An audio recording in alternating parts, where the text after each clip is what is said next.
خود ساقی کوثر نے رکھی میں خانے کی بنیاد یہاں۔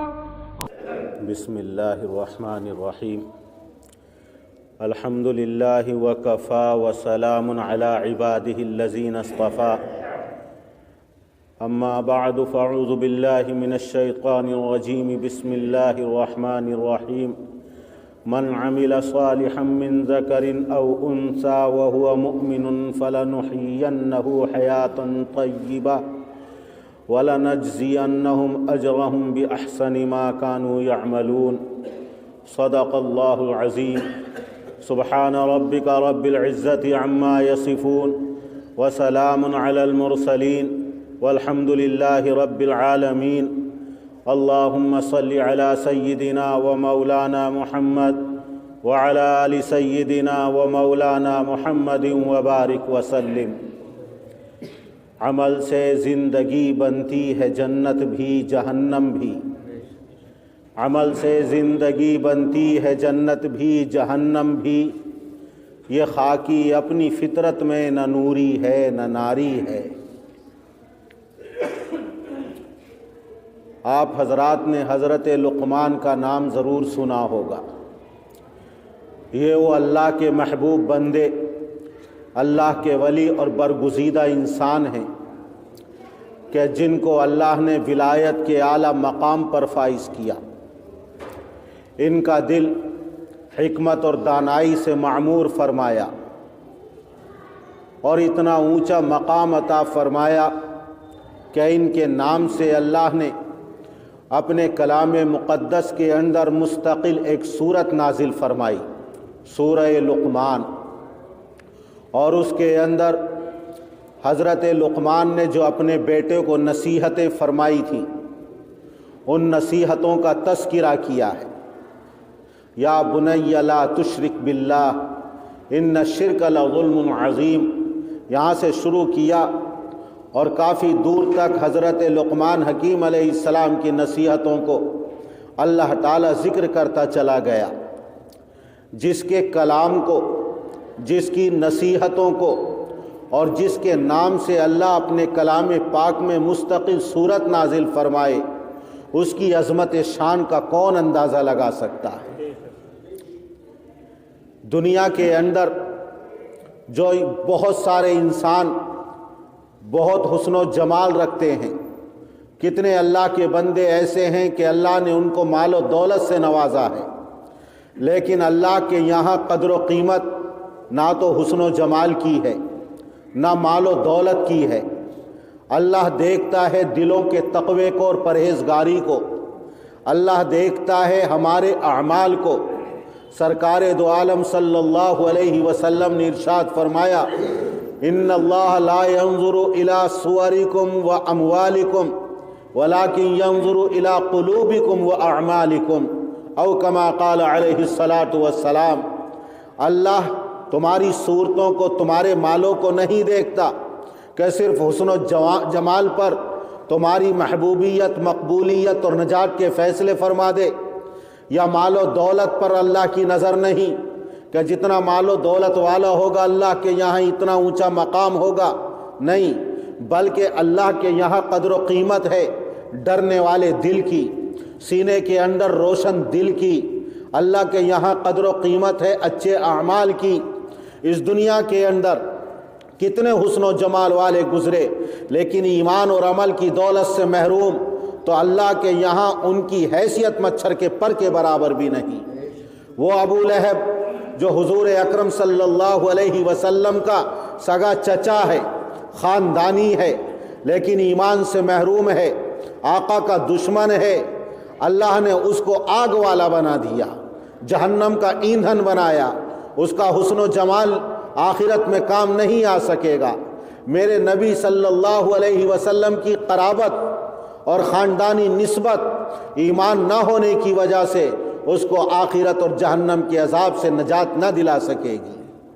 قارون جو توریت کا عالم تھا اور اللہ نے اتنی دولت عطا فرمائی کہ ایک جماعت اس کے خزانوں کی چابیاں اٹھاتی تھی، اونٹوں پر لادی جاتی تھیں وہ چابیاں، لیکن توریت کا عالم ہونے کے باوجود، مالدار ترین انسان ہونے کے باوجود، جب اللہ اور اللہ کے رسول کے مقابلے میں بغاوت پر آیا تو زمین کے اندر دھسا دیا گیا اور آخرت بھی اس کی برباد ہوئی۔ تو اللہ تعالیٰ کے یہاں قدر و قیمت ہے کہ جس کا دل ڈرنے والا ہو، جس کا عمل اچھا ہو۔ ان اکرمکم عند اللہ اتقاکم، تم میں سب سے زیادہ باعزت، سب سے زیادہ برگزیدہ اور اللہ کا قریبی وہ ہے کہ جس کے اندر جتنا تقوی ہوگا۔ حضور اکرم صلی اللہ علیہ وسلم نے حضرت معاذ ابن جبل کو جب یمن کی طرف رخصت کیا تھا، لمبی حدیث ہے لیکن مختصر یہ کہ آپ نے یہ فرمایا تھا، اے معاذ اگرچہ تم مدینہ سے دور جا رہے ہو لیکن اس بات کی فکر مت کرو تم مجھ سے دور ہو گئے۔ انا اولا بی المتقون حیث کانوا، میرے نزدیک سب سے زیادہ وہ لوگ ہوں گے جن کے اندر تقوی ہوگا، پرہیزگار ہوں گے، کہیں بھی رہیں، کوئی بھی انسان ہو لیکن جس کے اندر تقوی اور پرہیزگاری ہوگی وہ میرے قریب ہوگا۔ حضور اکرم صلی اللہ علیہ وسلم نے یہ بشارت سنائی ہے۔ حضرت بلال حبشی اپنے کالے سیاہ بدن اور سینے کے اندر ایک روشن دل، ایمان والا دل، اللہ اور اللہ کے رسول کی محبت اور عمل صالح رکھتے تھے۔ اللہ نے وہ اونچا مقام عطا فرمایا کہ آپ نے ایک خواب دیکھا اور پھر بیداری میں فرمایا، بلال کون سا عمل کرتے ہو؟ جب میں نے جنت کی سیر کی ہے تو آپ نے آگے تمہارے قدموں کی آہٹ سنی ہے۔ اللہ نے کتنا اونچا مقام عطا فرمایا۔ حضرت عمر فاروق رضی اللہ عنہ کے غلام کالے سیاہ تھے لیکن اللہ نے ان کو اونچا مقام عطا فرمایا۔ اسی طرح حضرت لقمان حکیم علیہ السلام ناک چپٹی، ہونٹ موٹے اور پستہ قد، سیاہ اور کالا رنگ، بکریوں کے چرانے والے، دربانی کا کام کرنے والے یا درزی کا کام کرنے والے یا باغ کی مالی کرنے والے، لیکن اللہ نے کتنا اونچا مقام عطا فرمایا۔ حضرت سعید بن المسیب رحمۃ اللہ علیہ کی خدمت اقدس میں جو مدینہ منورہ کے امام گزرے ہیں، ایک شخص مسئلہ معلوم کرنے کے لیے آیا اور اس کی شکل و صورت معمولی تھی، سیاہ اور کالے رنگ کا تھا۔ وہ اپنے بارے میں سوچنے لگا، میں کتنا معمولی اور حقیر انسان ہوں، اللہ نے مجھے کالی کلوٹی صورت عطا فرمائی۔ امام مدینہ حضرت سعید بن المسیب رحمۃ اللہ علیہ نے فرمایا کہ تم اپنی معمولی صورت پر فکر نہ کرو، تین انسان جو سیاہ رنگ کے تھے، کالے کلوٹے تھے، اللہ نے کتنا اونچا مقام ان کو عطا فرمایا۔ حضرت بلال حبشی، حضرت عمر فاروق کے غلام اور حضرت لقمان حکیم علیہ السلام۔ تو اللہ تعالیٰ نے رنگوں کا فرق رکھا ہے، قدوں کا فرق رکھا ہے، اللہ نے صورتیں الگ الگ بنائی ہیں، لیکن کوئی اعلیٰ صورت رکھتا ہو تو ناز نہ کرے، کوئی کم درجے کی صورت رکھتا ہو تو وہ اپنے آپ کو معمولی نہ سمجھے، بلکہ ایمان کے ساتھ عمل صالح میں لگا رہے۔ یہ چیز اللہ تعالیٰ کے یہاں اس کے لیے نور کا، روشنی کا، نجات کا، حسن و جمال کا اور جنت کی ابدی نعمتوں سے لطف اندوز ہونے کا سبب بنے گی۔ حضرت لقمان حکیم علیہ السلام جو معمولی صورت رکھنے والے، بعض مورخین نے لکھا ہے کہ یہ حضرت ایوب علیہ السلام کے خالہ زاد بھائی تھے، اور بعض حضرات نے فرمایا کہ یہ حضرت ایوب علیہ السلام کے بھانجے تھے۔ اللہ نے ان کو 1000 سال کی عمر عطا فرمائی۔ انہوں نے حضرت داؤد علیہ السلام کی نبوت کا زمانہ پایا، اور جب تک حضرت داؤد نبی نہیں بنائے گئے تھے اس سے پہلے یہ بنو اسرائیل کے اندر فتویٰ دیا کرتے تھے، لوگوں کو مسائل بتایا کرتے تھے۔ لیکن جب حضرت داؤد علیہ السلام کو اللہ نے نبی بنایا تو اس کے بعد مسئلہ بتانے سے اپنے آپ کو روک لیا کہ اب اللہ کا نبی ہے اور ان کے ہوتے ہوئے اب مجھے مسئلہ بتانے کی کوئی حاجت اور ضرورت نہیں، یہ اللہ کا نمائندہ ہے، اللہ کا قاصد اور اللہ کا فرستادہ ہے۔ اب اللہ نے رہنمائی کے لیے، اصلاح کے لیے ان کو نبی بنا کر بھیجا ہے، تمام کی تمام مخلوق ان کی طرف رجوع کرے۔ حضرت داؤد علیہ السلام کا زمانہ پایا، انہوں نے مختلف کام کیے ہیں، کبھی یہ درزی رہے، کبھی بکریوں کو چراہا ہے، کبھی باغ کی دیکھ بھال کا اور مالی کا کام کیا ہے، اور کبھی کسی امیر اور نواب کے دروازے پر انہوں نے دربانی کا کام کیا ہے۔ چونکہ 1000 سال کی عمر پائی تھی، مختلف ان کے آقا رہے، جس آقا نے ان کو خریدا اور جس کام پر لگایا اسی کام پر لگ گئے۔ کبھی ان کے آقا نے بکریوں کے چرانے کے اوپر لگا دیا تو ان کے بارے میں مورخین نے لکھ دیا یہ چرواہے تھے۔ کبھی کسی آقا نے ان کو درزی کے کام پر لگا دیا تو مورخین نے لکھ دیا کہ یہ درزی کا کام کرتے تھے۔ کسی نے مالی کے کام پر مقرر کر دیا اور کسی نے ان کو اپنے گھر کا دربان بنا دیا۔ حضرت وہاب ابن منبہ رحمۃ اللہ علیہ فرماتے ہیں میں نے حضرت لقمان حکیم علیہ السلام کی حکمتوں کے، دانائی کے اور نصیحتوں کے 10,000 باب پڑھے ہیں۔ اتنے ضخیم دفتر تھے ان کی نصیحتوں کے، اور جو بات نکلتی تھی پھول برستے تھے، حکمت و دانائی سے معمور ہوتی تھی۔ ایک مرتبہ لوگوں کے درمیان واعظ و نصیحت کر رہے تھے، ایک چرواہا آیا اور کہنے لگا اے لقمان، کیا تو وہی چرواہا نہیں ہے جو میرے ساتھ پہاڑی درے میں اور پہاڑوں میں بکریاں چرایا کرتا تھا؟ کہا کہ ہاں میں وہی ہوں۔ پوچھنے لگا کہ پھر تجھے اللہ نے یہ اتنا اونچا مقام کیسے عطا فرمایا؟ فرمایا حضرت لقمان نے کہ میں نے ہمیشہ 2 چیزوں کا التزام کیا ہے، اپنی زبان کو قابو میں رکھا ہے، کبھی غلط استعمال نہیں کیا، اور میں نے لا یعنی اور فضول باتوں سے ہمیشہ اپنے آپ کو بچایا ہے اور اجتناب کیا ہے۔ حضور اکرم صلی اللہ علیہ وسلم نے ارشاد فرمایا من یضمن لی ما بین لحیتی و ما بین رجلی اضمن لہ الجنہ، جو 2 چیزوں کی ضمانت لے لے گا، 2 جبڑوں کے درمیان ہے یعنی زبان، جو دونوں ٹانگوں کے بیچ میں ہے یعنی شرمگاہ، میں اس کے لیے جنت کی ضمانت لیتا ہوں۔ حضور اکرم صلی اللہ علیہ وسلم سے پوچھا عقبہ ابن عامر رضی اللہ عنہ نے من نجا یا رسول اللہ، نجات کس طرح ملے گی اللہ کے رسول؟ دنیا کی مصیبتوں سے بچ جاؤں، دنیا کی آفتوں سے بچ جاؤں، طعن و تشنیع ملامتوں سے بچ جاؤں، آخرت کے عذاب سے بچ جاؤں، قبر کے عذاب سے پناہ مل جائے۔ میرے آقا نے فرمایا املک علیک لسانک، اپنی زبان کو قابو میں رکھنا، کبھی اس کو غلط استعمال مت کرنا۔ یہ زبان ایسی چیز ہے جرمہ صغیر و جرمہ کبیر، جسے کے اعتبار سے بڑی چھوٹی ہے لیکن اس سے نکلنے والے گناہ بڑے عظیم ہوتے ہیں۔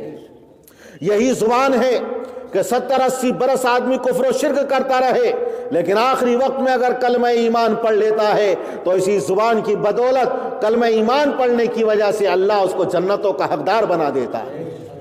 لیکن کوئی 70-80 برس تک اللہ کی عبادتیں کرتا رہا اور زبان سے آخری وقت میں کلمہ کفر اور شرک نکال دیا تو اسی زبان کی نحوست کی بنا پر کلمہ کفر کہنے کی وجہ سے ہمیشہ کے لیے جہنم کا ایندھن بن جاتا ہے۔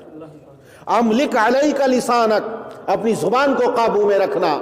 یہ زبان اگر صحیح استعمال کریں گے تو پرائے بھی اپنے بن جائیں گے، بیگانے بھی اپنے بن جائیں گے، دشمن بھی محبت کرنے لگیں گے، دوست بن جائیں گے، اور اس زبان کو اگر غلط استعمال کیا تو اپنے بھی پرائے بن جاتے ہیں، دوست بھی دشمن بن جاتے ہیں، رشتے ختم ہو جاتے ہیں، درار پیدا ہو جاتی ہے، نفرت، عداوت، مخالفتیں پیدا ہو جاتی ہیں۔ یہ کس کا کرشمہ ہے؟ اسی زبان کا کرشمہ ہے۔ لقمان حکیم علیہ السلام نے یہی فرمایا کہ میں نے اپنی زبان کو قابو میں رکھا ہے اور فضول باتوں سے ہمیشہ اجتناب کیا۔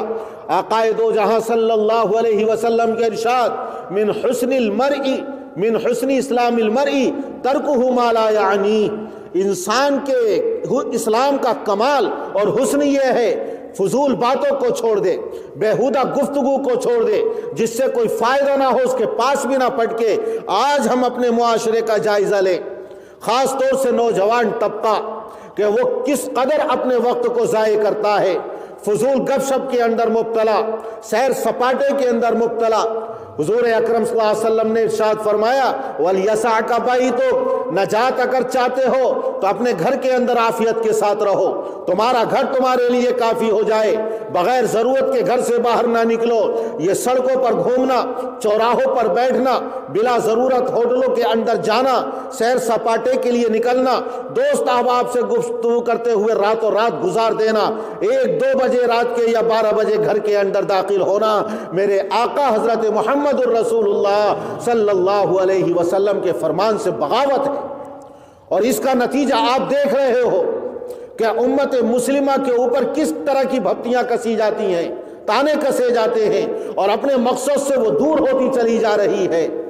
اور غیروں کو دیکھو گے تو اپنا کام کاج سے فارغ ہونے کے بعد راتوں کو اپنے گھروں کے اندر ہوتے ہیں، صبح جلدی اٹھتے ہیں اور کاموں پر جلدی جاتے ہیں یا پڑھنے میں مشغول ہوتے ہیں۔ تو اس لیے حضور اکرم صلی اللہ علیہ وسلم کے فرمان پر عمل کریں گے تو اللہ کے محبوب، اللہ کے رسول کے محبوب، اور اللہ تعالیٰ یہ محبت انسانوں کے اندر ڈال دے گا۔ لقمان حکیم علیہ السلام نے یہی فرمایا کہ میں نے لایانی باتوں سے، کاموں سے ہمیشہ اجتناب اور پرہیز کیا ہے، فضول باتوں کے اور فضول کاموں کے کبھی قریب نہیں گیا، اس لیے اللہ نے یہ اونچا مقام عطا فرمایا ہے۔ لقمان حکیم علیہ السلام نے ایک مرتبہ نصیحتیں کر رہے تھے، ایک شخص ان کو بڑی غور سے دیکھ رہا تھا کہ یہ پستہ قد انسان، ناک چپٹی ہے، ہونٹ موٹے، کالا کلوٹا ہے، اور لوگ اس کے اوپر اس طرح دیوانہ وار، جس طرح شمع کے اوپر پروانے۔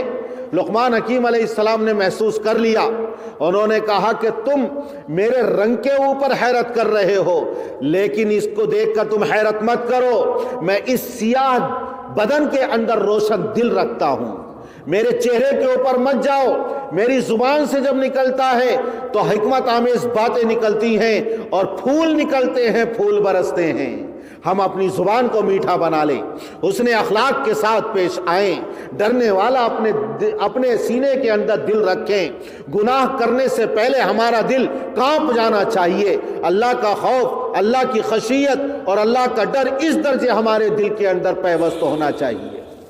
حضرت لقمان حکیم علیہ السلام ایک آقا کی جب غلامی میں رہ رہے تھے، اس آقا نے کہا بکری ذبح کرو، اور جو اس کے سب سے عمدہ اور اچھے اعضاء ہوں وہ پکا کر ہماری خدمت میں پیش کرو۔ لقمان حکیم علیہ السلام نے بکری ذبح کی، اور پھر زبان اور دل، یہ 2 عضو پکا کر اپنے آقا کی خدمت میں پیش کر دیا۔ کچھ زمانے کے بعد پھر آقا نے کہا ان کے کہ بکری ذبح کرو، اور اس کے جو بدترین خبیث ترین اعضاء ہوں وہ پکا کر ہمارے پاس لاؤ۔ لقمان حکیم علیہ السلام نے اس بار بھی بکری کو ذبح کر کے زبان اور دل کو پکا کر خدمت میں پیش کر دیا۔ آقا نے پوچھا میں نے جب یہ کہا کہ اچھے اعضاء لاؤ تب بھی تم دل اور زبان لائے، اور جب میں نے کہا بدترین اور خبیث اعضاء لاؤ تو تب بھی تم دل اور زبان لائے، کیا بات ہے؟ لقمان حکیم علیہ السلام نے کتنی دانائی کی، حکمت کی بات ہمارے لیے ارشاد فرمائی۔ انہوں نے فرمایا کہ میرے آقا، یہ دل اور زبان اگر صحیح استعمال کیا جائے تو سب سے اچھے اعضاء ہیں، اور اگر ان کو غلط استعمال کیا جائے تو سب سے بدترین اعضاء ہیں۔ دل، حضور اکرم صلی اللہ علیہ وسلم نے ارشاد فرمایا الا ان فی الجسد مضغہ اذا صلحت صلح الجسد کلہ واذا فسدت فسد الجسد کلہ الا وہی القلب۔ انسان کے جسم کے اندر ایک گوشت کا لوتھڑا ہے، اگر وہ صحیح رہتا ہے پورا بدن درست و تندرست رہتا ہے، اور اگر اس کے اندر فساد برپا ہو گیا پورا بدن کے اندر فساد برپا ہو جاتا ہے۔ ذرا دل کی رگوں میں اگر بندش لگ جائے، بند ہونے لگے، تو پھر دیکھو انسان کی صحت کا حال، دنیا کی دولتیں خرچ کرنے کے لیے آمادہ، اس کو اپنی زندگی اجیرن لگنے رکھتی ہے، اور یہ سوچنے لگتا ہے معلوم نہیں کب میں لقمہ اجل بن جاؤں اور کب اٹیک ہو جائے۔ یہ تو جسمانی حالت ہے، لیکن روحانی اعتبار سے اگر اس کے اندر کفر اور شرک بسا ہوا ہے تو ہمیشہ کے لیے جہنم کا ایندھن ہے۔ اگر کینہ ہے، بغض ہے، حسد ہے، خواہشات نفسانی بھری ہوئی ہیں تو پھر یہ انسان نہیں بلکہ جانوروں سے بدتر زندگی گزار رہا ہے۔ اللہ کا مبغوض ترین یہ انسان ہے۔ تو حضور اکرم صلی اللہ علیہ وسلم نے فرمایا جسمانی اعتبار سے بھی اور روحانی اعتبار سے بھی اگر دل اچھا ہے تو انسان اچھا ہے، اور دل کے اندر جسمانی اور روحانی اعتبار سے فساد برپا تو پھر انسان اس کی صحت بھی خراب اور اس کی روحانی زندگی بھی برباد۔ دنیا بھی خراب اور آخرت کی زندگی بھی برباد۔ اور یہ زبان اچھی بھی ہے اور بری بھی ہے۔ جب صبح ہوتی ہے تو تمام اعضاء، حضور اکرم صلی اللہ علیہ وسلم نے ارشاد فرمایا، اس کے سامنے ہاتھ جوڑ کر کھڑے ہو جاتے ہیں اور یہ کہتے ہیں زبان تو ہمارے بارے میں سیدھی سیدھی رہنا، تو ٹیڑھی مت چلنا، اگر تو سیدھی رہی تو ہم صحیح رہیں گے، صحیح سالم رہیں گے، اگر تو ٹیڑھی چلی ہے تو پھر ہماری خیر نہیں ہے۔ یہ زبان تو غلطی کر کے، گناہ کر کے، کسی کو گالی بک کر، کسی کی غیبت کر کے، چغلخوری کر کے، برائیاں کر کے یہ تو اندر چلی جاتی ہے، لیکن جتنی مصیبتیں آتی ہیں وہ انسان کے بدن پر آتی ہیں۔ اس لیے روزانہ صبح تمام بدن کے اعضاء اس کے سامنے ہاتھ جوڑ کر اس سے بنتی کرتے ہیں اور اس سے کہتے ہیں کہ تو ہمارے بارے میں سیدھی سیدھی رہنا۔ یہ دو اعضاء اچھے بھی ہیں اور برے بھی ہیں، اس لیے ضرورت ہے کہ اگر ہم اللہ اور اللہ کے رسول کا محبوب بننا چاہتے ہیں، دنیا اور آخرت کی مصیبت اور پریشانیوں سے نجات حاصل کرنا چاہتے ہیں، تو اپنی زبان کو بھی صحیح استعمال کریں گے۔ کس طرح؟ اگر ہماری زبان پر ہو تو کلمہ خیر ہو، ہماری زبان پر اللہ کا ذکر ہو، ہماری زبان پر تسبیحات ہو، درود شریف کا نذرانہ ہو، قرآن کریم کی تلاوت سے معمور ہو، اللہ کے ذکر سے ہماری زبان تر ہو، یہ ہماری زبان سے ہونا چاہیے۔ من کان یؤمن باللہ والیوم الآخر فلیقل خیرا او لیصمت، جو اللہ اور یوم آخرت پر ایمان رکھتا ہے وہ جب کہے تو اچھی بھلی بات کہے، اور اگر اس کی زبان سے بھلی بات نہ نکلے تو پھر یہ لازم پکڑ لے خاموشی اختیار کرے، ہمیشہ خاموشی اختیار کرے، کام کی بات بولے۔ تو حضرت لقمان حکیم علیہ السلام نے اپنے آقا سے کہا کہ یہ اچھا بھی ہے، دونوں اعضاء اچھے بھی ہیں اور دونوں اعضاء برے بھی ہیں، ان کا استعمال اچھا ہوگا تو اچھے ہیں اور ان کا استعمال برا ہوگا تو ان سے بدترین کوئی انسانی اعضاء نہیں ہے۔ تمام فسادات، تمام برائیاں، تمام گناہوں کی جڑ یہی دونوں اعضاء ہیں۔ اگر ہم نے ان کی حفاظت کر لی، چونکہ پس پردہ میری مائیں اور بہنیں بھی بیٹھی ہوئی ہیں، وہ بھی غور سے سن لیں، ان کی زبانیں غلط استعمال کی جاتی ہیں۔ خود آقا نے فرمایا ہے کہ یہ اپنی زبان سے شوہر کی ناشکری بھی کرتی ہیں، شوہر کی ناشکری کرتی ہیں، لان تان بہت کرتی ہیں، لہٰذا اپنی زبان سے نہ تو شوہروں کی ناشکری کریں، کسی کے اوپر لان تان نہ کریں، مبادا کہیں مقبولیت کی گھڑی نہ ہو، تمہاری زبان سے نکلا ہوا کوئی لفظ بد دعائی یا جملہ اور وہ مقبولیت کی گھڑی ہوئی تو کہیں ایسا نہ ہو کہ وہ قبول ہو جائے اور پھر جس کے لیے اپنی اولاد کے لیے یا شوہر کے لیے یا پڑوسی کے لیے یا کسی کے لیے بھی استعمال کیا ہے وہ بد دعا اس کے اوپر وارد نہ ہو جائے۔ اس لیے اپنی زبان غیبت سے، چغلخوری سے، برائیوں سے محفوظ رکھ کے اللہ کے ذکر کے اندر مشغول رکھے، درود شریف زبان پر ہو اور قرآن کریم کی تلاوت اپنی زبان سے کی جائے، اور دل کے اندر اللہ کا ڈر اور خوف یہ ہو کہ دنیا کے اندر جو ہم عمل کر رہے ہیں میدان محشر میں اللہ کے سامنے پیش ہونا ہے اور آخرت میں تمام دنیا کے اعمال کا ہمیں جواب دینا ہے۔ حضرت لقمان حکیم علیہ السلام کو ان کے ایک آقا نے بیچنے کا ارادہ کیا۔ لقمان حکیم نے کہا کہ میں یہ چاہتا ہوں جس کو میں کہوں اس کے ہاتھ مجھے فروخت کر دینا، لہذا آقا بازار میں لے کر گیا، کھڑا کر دیا بازار میں۔ جو ناواقف تھا ان کی حقیقت سے، ان کے کمالات سے، وہ تو ان کو خریدنے کے لیے آمادہ نہیں، لیکن کچھ لوگوں نے سوچا کہ معمولی قیمت میں یہ غلام مل جائے گا، اسے خرید لیتے ہیں، لہٰذا جب خریدنے کے لیے کوئی آتا تو حضرت لقمان اس سے دریافت فرماتے تم مجھے کس کام کے لیے خرید رہے ہو؟ تو وہ کہتا فلاں کام کے لیے، تو اپنے آقا سے کہتے اسے مت بیچو، اس کے ہاتھ مت فروخت کرو۔ لہٰذا یہ معاملہ چلتا رہا، یہاں تک ایک آدمی آیا، اس نے خریدنا چاہا تو لقمان حکیم نے پوچھا تم کس لیے خرید رہے ہو؟ یہ بھی میں بتا دوں یہ حضرت لقمان کو حکیم کیوں کہتے ہیں، حکمت و دانائی کی باتیں بتاتے تھے۔ آج ہمارے دور میں حکیم اس کو کہتے ہیں جو دوائیں بیچتا ہے یا علاج کرتا ہے، طب یونانی، اس کو حکیم کہتے ہیں، لیکن یہ وہ نہیں تھے، بلکہ حکیم اللہ کے لیے بھی یہ صفتی لفظ استعمال کیا گیا ہے۔ تو حکمت اور دانائی اللہ نے ان کے دل کے اندر کوٹ کوٹ کر بھر دی تھی، اس لیے یہ حکیم ان کے نام کا جزو لا ينفق اور جزء لازم بن گیا۔ جب بھی بولا جاتا حضرت لقمان حکیم بولتے ہیں، ہمیشہ حکمت کی باتیں، دانائی کی باتیں۔ تو ایک خریدار آیا، کہا میں خریدنا چاہتا ہوں۔ حضرت لقمان حکیم نے پوچھا کس لیے خریدنا چاہتے ہو؟ کہ اس لیے تاکہ اپنے گھر کا دربان بناؤں، اپنے گھر کا نگراں بناؤں، میرے گھر کے دروازے پر تم گھر کی پہرے داری کرو۔ حضرت لقمان نے کہا اس کے ہاتھ مجھے فروخت کر دو۔ اس نے خرید لیا، گھر لے کر آئے، لہٰذا اپنے دروازے پر جب پہرے دار اور نگہبان اور دربان بنا کر ان کو بٹھا دیا، رات کا وقت ہوا۔ اس امیر اور نواب کی کئی لڑکیاں تھیں اور ان کے تعلقات تھے اجنبی لڑکوں سے۔ جب رات آئی اور اندھیرا چھا گیا تو یہ لڑکیاں دروازے پر آئیں اور ان کے شناسہ اور عاشق آئے، دروازہ کھلوانا چاہا۔ لقمان حکیم نے خیانت کرنا گوارا نہ کیا کہ اپنے آقا کی اجازت کے بغیر دروازہ کھولوں، اور جس کام کے لیے، پہرے داری کے لیے، حفاظت کرنے کے لیے مجھے یہاں رکھا گیا ہے، میں وہ پہرے داری اور حفاظت نہ کروں؟ کھولنے سے منع کر دیا۔ لڑکیوں نے مارنا شروع کیا اور اتنا مارا کہ مارتے مارتے ادمرا کر دیا۔ صبح ہوئی، اندیشہ ہوا لڑکیوں کو، خطرہ کہ اب ہمارے والد سے یہ شکایت کی جائے گی، بھید اور راز کھل جائے گا۔ پورا دن گزر گیا، باپ کو پتہ نہ چلا۔ لقمان حکیم علیہ السلام نے کوئی شکایت نہ کی۔ دوسری رات آئی تو پھر لڑکیوں نے دروازہ کھلوانے کو کہا، منع کر دیا، پھر بہت مارا یہاں تک کہ ادمرے ہو گئے۔ پھر خطرہ ہوا کہیں شکایت نہ ہو جائے، لیکن پھر شکایت نہیں کی۔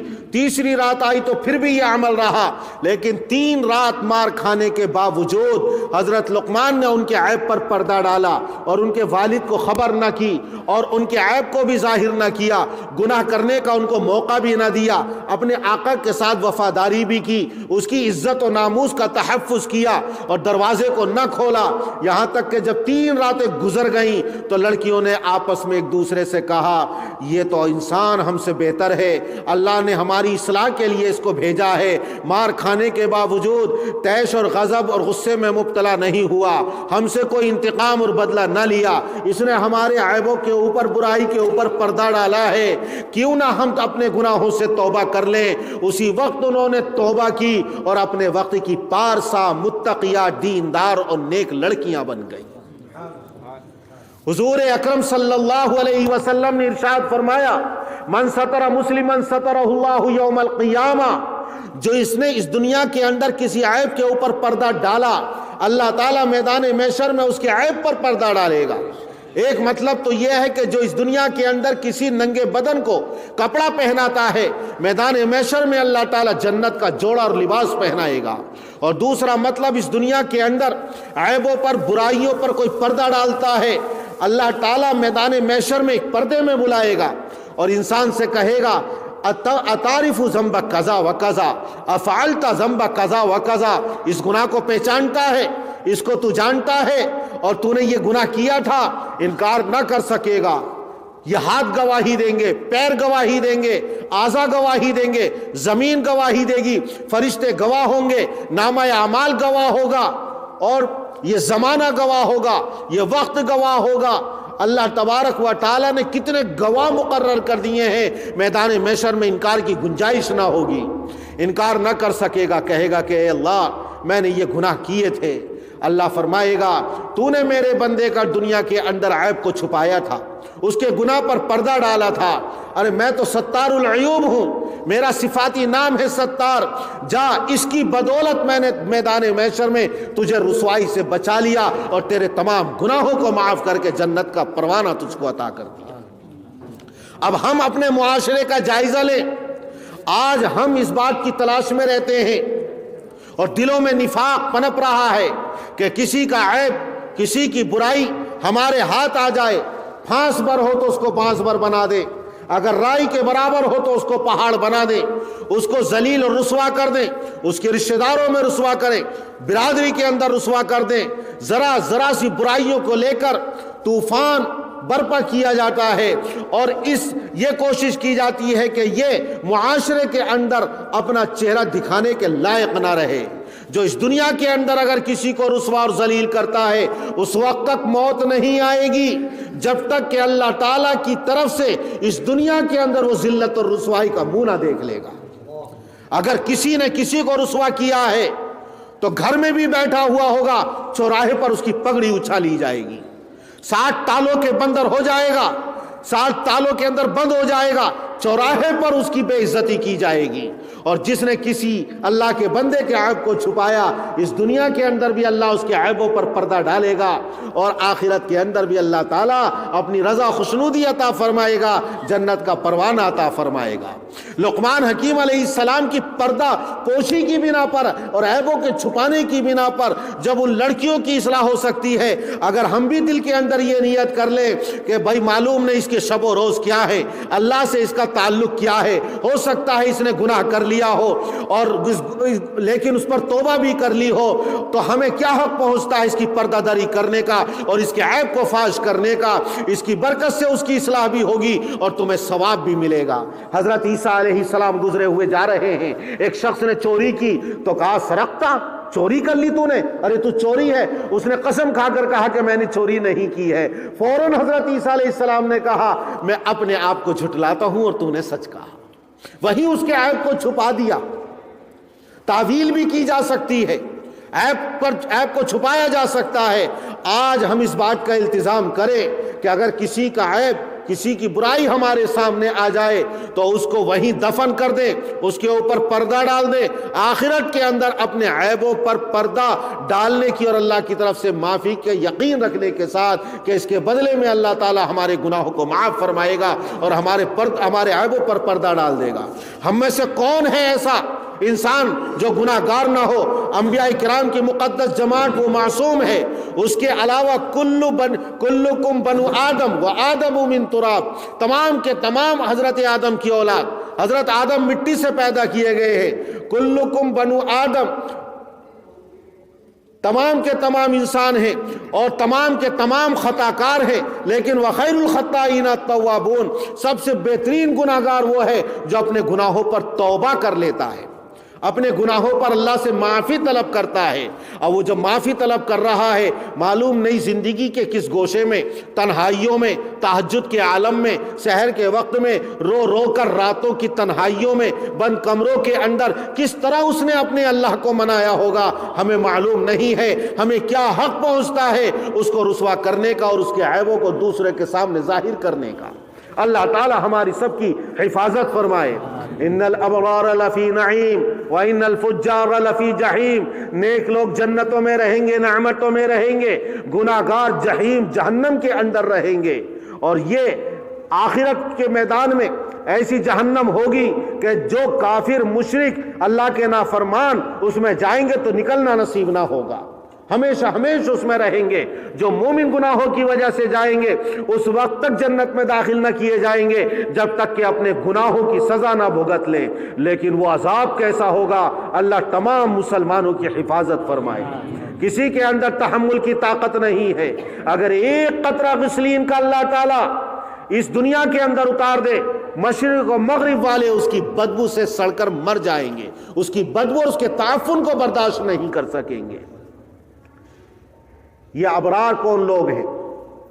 ابرار مولانا علامہ سید محمود آلوسی رحمت اللہ علیہ نے تفسیر روح المعانی کے اندر لکھا ہے، یہ نیک لوگ وہ ہیں کہ لا یؤذون الذرہ ولا یرضون الشر، جو چونٹیوں کو بھی تکلیف نہیں پہنچاتے ہیں، جو کسی شر اور گناہ پر راضی نہیں ہوتے، گناہ ہو جاتا ہے تو اس سے خوش نہیں ہوتے ہیں۔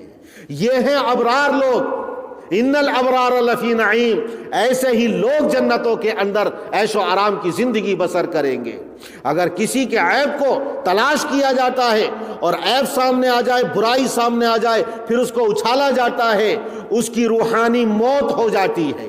بے عزتی کے اندیشے سے وہ خودکشی کرنا گوارا کرتا ہے۔ حضور اکرم صلی اللہ علیہ وسلم نے ارشاد فرمایا ایک صحابی سے کہ خانہ کعبہ سے بھی زیادہ محترم اور مقدس کوئی چیز ہے؟ کہا اللہ اور اس کے رسول بہتر جانتے ہیں۔ فرمایا انسان کی عزت، انسان کی جان اللہ نے بیت اللہ سے زیادہ محترم، مقدس اور باعظمت بنائی ہے۔ جو اس دنیا کے اندر کسی انسان کی بے عزتی کرتا ہے گویا کہ اللہ کے گھر کو گرا رہا ہے، بیت اللہ کو منہدم کرنے کا برابر گناہ کا کام کر رہا ہے۔ حضور اکرم صلی اللہ علیہ وسلم نے حجۃ الوداع کے موقع پر ارشاد فرمایا کہ یہ جس طرح یہ مہینہ بابرکت ہے، یہ شہر بابرکت ہے، یہ بلد حرام ہے، حرمت والا مہینہ ہے، یہ ارض حرم ہے، اسی طرح اللہ نے ہر مسلمان کے اوپر ایک مسلمان کی جان، اس کا مال، اس کی عزت، آبرو کو حرام قرار دے دیا ہے۔ نہ جان کو نقصان پہنچائے، نہ مال کو نقصان پہنچائے، اور نہ اس کی عزت و آبرو سے کوئی تعرض کرے، اور نہ اس کو نقصان پہنچائے۔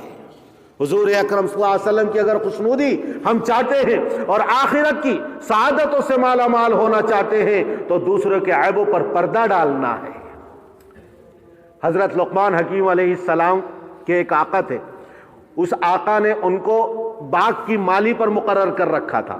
ایک مرتبہ آقا باغ میں گیا اور وہ آقا ان کی حکمت و دانائی کی باتوں سے بڑا لطف اندوز ہوتا تھا، بڑا خوش ہوتا تھا، ان سے خوب گفتگو کرتا تھا، اور حضرت لقمان حکمت و دانائی کی باتیں بتاتے تھے تو بڑا لطف اندوز ہوتا تھا۔ ایک مرتبہ باغ میں گیا تو کھیرے یا ککڑیاں وہ کہا لے کر آؤ، لائی گئی، اور پھر اس کے بعد کاشے کاٹ کاٹ کے اپنے غلام حضرت لقمان کو وہ کھلاتا رہا۔ حضرت لقمان حکیم مزے لے لے کر لطف اندوزی کے ساتھ کھاتے رہے، بشاشت کے ساتھ، ہنستے ہوئے، مسکراتے ہوئے، چہرے پر بالکل بل نہیں۔ آقا سوچنے لگا یہ ککڑی یا کھیرے تو بڑے میٹھے ہوں گے، اس لیے لقمان بڑے مسکرا کر اور ہنستے ہوئے کھا رہے ہیں، لہٰذا اس نے سوچا میں بھی تو چکھ کر دیکھوں۔ جب ایک کاش اپنے منہ میں رکھی ہے تو اتنی کڑوی تھی، اتنی کڑوی تھی کہ اس کا منہ بگڑ گیا، فوراً تھوک دیا اور اس کہنے لگا اے لقمان اتنی کڑوی کھیرے اور ککڑیاں تم اتنے مزے مزے سے کھا رہے ہو، یہ تو میں نے اپنی زبان پر رکھا، اس کی کڑواہٹ کو میں برداشت نہیں کر سکا۔ تو حضرت لقمان حکیم علیہ السلام نے کتنی نصیحت آموز اور عبرت آموز بات کہی کہ میرے آقا میں نے ان ہاتھوں سے کتنی نعمتیں کھائی ہیں، اللہ کی کتنی نعمتیں میں نے کھائی ہیں، اگر ایک مرتبہ ان ہاتھوں سے یہ کڑوی ککڑی یا کھیرا آپ نے کھلا دیا تو میں کیا اس پر ناشکری کروں اور اس کو کڑوا سمجھ کر تھوک دوں؟ یہ تو بڑی ناشکری ہوگی، ناسپاسی ہوگی۔ جن ہاتھوں سے میں میٹھی نعمتیں کھاتا رہا، اگر کڑوی نہ کھاؤں اس کو تھوک دوں تو اے آقا آپ کی بڑی ناسپاسی ہوگی، کفران نعمت ہوگا۔ کیا سبق ملا ہمیں؟ اللہ تعالیٰ کی بے شمار نعمتیں ہمارے اوپر آئے دن برس رہی ہیں۔ ان تعدوا نعمت اللہ لا تحصوها، اگر تم اللہ کی نعمتوں کو شمار کرنا چاہو تو شمار نہیں کر سکتے۔ وما بکم من نعمت فمن اللہ، جتنی نعمتیں ہیں سب اللہ کی طرف سے ہے۔ بارش کے قطرات کو گننا جس طرح ممکن نہیں، آسمان کے ستاروں کو احاطہ شمار میں لانا ممکن نہیں، اور ریت کے ذرات کو کوئی گن نہیں سکتا، اسی طرح اللہ کی بے شمار نعمتوں کو کوئی شمار میں لا نہیں سکتا۔ جب سے ہم دنیا میں نہیں آئے ہیں اس وقت سے لے کر اللہ کی بے شمار نعمتیں ہمارے اوپر برس رہی ہیں، اور یہ برستی رہیں گی، اور اس کا سلسلہ آخرت کے میدانوں تک، جنتوں تک جائے گا۔ کون ہے جو شمار کر سکے؟ اس دنیا کے اندر اللہ نے کتنی نعمتیں عطا فرمائی، آج ہمیں قدردانی کی توفیق نصیب نہیں ہوتی، شکر ادا کرنے کی توفیق نصیب نہیں ہوتی، اس لیے کہ بغیر مانگے مل گئی ہیں، بغیر محنت کے مل گئی ہیں۔ اگر ہم محنت اور خون پسینہ بہا کر اگر کچھ کماتے ہیں اور ایک رومال بھی اگر ہم خرید کر لے آئے تو اس کی قدردانی تو کرتے ہیں کہ ہم نے اس کو محنت سے کما کر خریدا ہے، لیکن یہ آنکھ قیمتی، یہ زبان قیمتی، یہ کان، یہ ناک، یہ گردہ، یہ جگر، یہ دل، یہ ہاتھ پیر، یہ ایسی نعمتیں ہیں ظاہری اعضاء اور باطنی اعضاء کہ اللہ تعالیٰ نے بغیر درخواست کے، بغیر مانگے، بغیر خرچ کیے، بغیر محنت اور مشقت کے، بغیر سفر کیے ہوئے یہ نعمتیں عطا فرما دی ہیں۔ اس لیے آج ہمیں ان کے اوپر شکر گزاری ادا کرنے کی توفیق نصیب نہیں ہوتی۔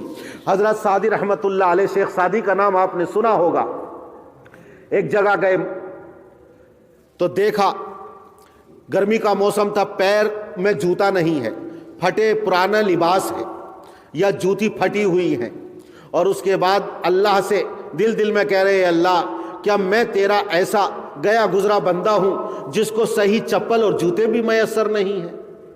لیکن اچانک دیکھا کہ ایک آدمی ہے کہ جو زمین پر گھسیٹ کر چل رہا ہے، اس کے پیر ہی نہیں ہیں، فوراً اللہ کی بارگاہ میں سجدے میں گر گئے اور اللہ کا شکر بجا لانے لگے۔ اے میرے پروردگار، اے رحیم و کریم مولا، تیرا کتنا بڑا کرم اور تیرا کتنا بڑا احسان، تو نے مجھے اگرچہ چپل نہیں دیے ہیں لیکن اے اللہ تو نے مجھے پیر تو دیے ہیں، تو نے مجھے ٹانگیں تو دی ہیں، لیکن یہ تیرا بندہ پیروں سے اور ٹانگوں سے بھی مجبور اور معذور ہے، چپل بھی نہیں پہن سکتا ہے۔ اگر ان سے پوچھو جو ان نعمتوں سے محروم ہیں، ان آنکھوں کی قیمت اس سے پوچھو جو اندھا ہے، اس زبان کی قیمت اس سے پوچھو جو گونگا ہے، کانوں کی قیمت اس سے پوچھو جو بہرا ہے۔ وہ چاہتا ہے کہ میری بھی زبان ہوتی اور میں بھی لوگوں سے باتیں کرتا، بیوی بچوں سے پیار محبت کی باتیں کرتا۔ وہ چاہتا ہے کہ میرے کان ہوتے، میں اپنے بچوں کی باتوں کو سنتا، اپنی بیوی کی محبت بھری باتوں کو سنتا، لیکن اس کے تمام جذبات دل میں مچل کر رہ جاتے ہیں۔